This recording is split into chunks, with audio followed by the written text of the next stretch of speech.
Welcome to Axiom Portal Software. In this video, I'm going to show you how to link together two 800s or 400s or multiple units together. In this exercise, we'll be doing two AX800 units. Where you start, we're going to go ahead and choose a location where we're going to place our equipment. In this case, we're going to go ahead and use equipment rack because this is a whole house system that we're doing.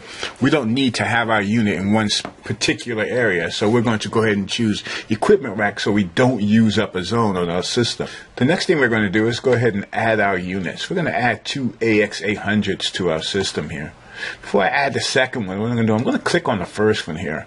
And what you can see right here, this automatically defaults from zones 1 through 8 right here. And I'm going to go ahead and add a second unit and show you that it automatically defaults that one to 9 to 16.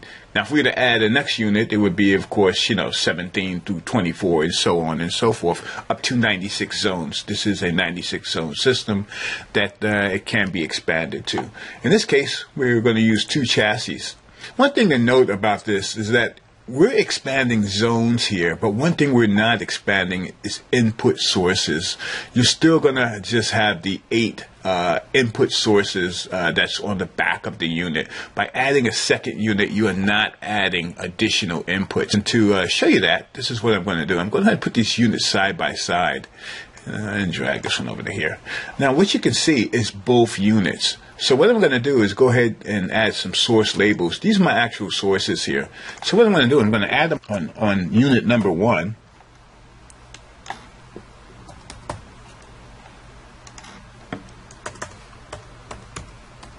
And one thing you notice is that since I added them on unit number 1, they automatically populated unit 2 as well. Remember, this one right here is actually, let me back this up a little bit. This one right here is actually 1 through 8, and this one's 9 through 16. But you notice that the sources on both populated when I added it on the first unit. Reason being, because you are not expanding sources when you add another unit. You're only expanding the zones. And you're also expanding the IR capability of that. What I mean by that, if I go to the second unit here, and I'm at zone 9 here, but I'm going to go ahead and hit this and hit the expansion on here. And what this is, these are the 8 additional IR inputs that I'm using on the second unit. And you can use these separately from the IR inputs that are on the first unit. How would I use that? I would use that if I had a theater, if I had another area where I just simply needed to use IR inputs or IR outputs when they're not associated with the 16 zones that I'm already using on the other two chassis. So you can expand the IR capability, but one thing you cannot expand is the source capability for those.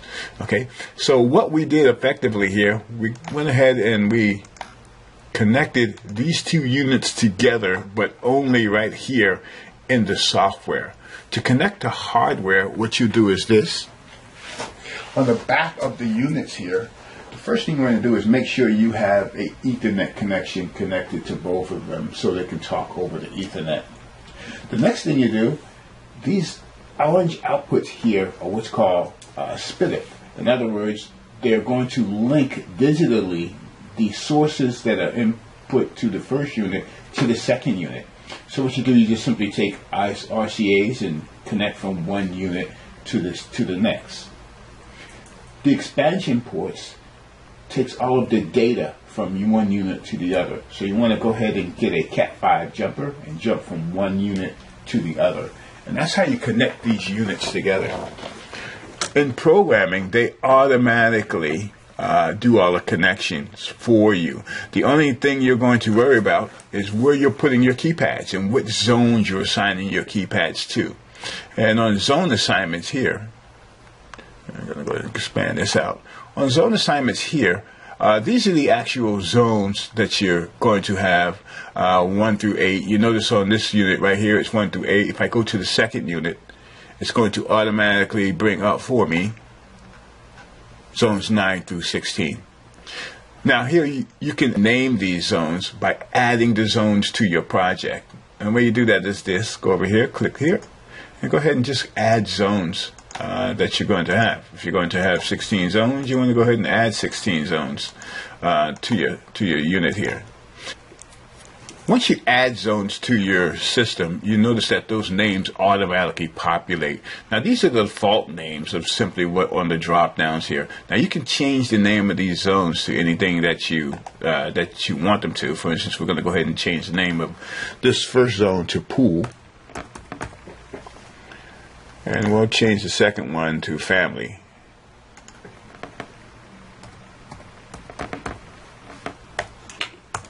You notice that they automatically change the name of those zones for you within your system here, which is important because if you're using KPD or KPC keypads, whatever you name your zones in this area here, and if you set up your keypads in the correct manner, they will automatically populate the sources to all of those keypads, so you don't have to go to those keypads, rename them. Not only that, these names will actually appear on the top of your keypads.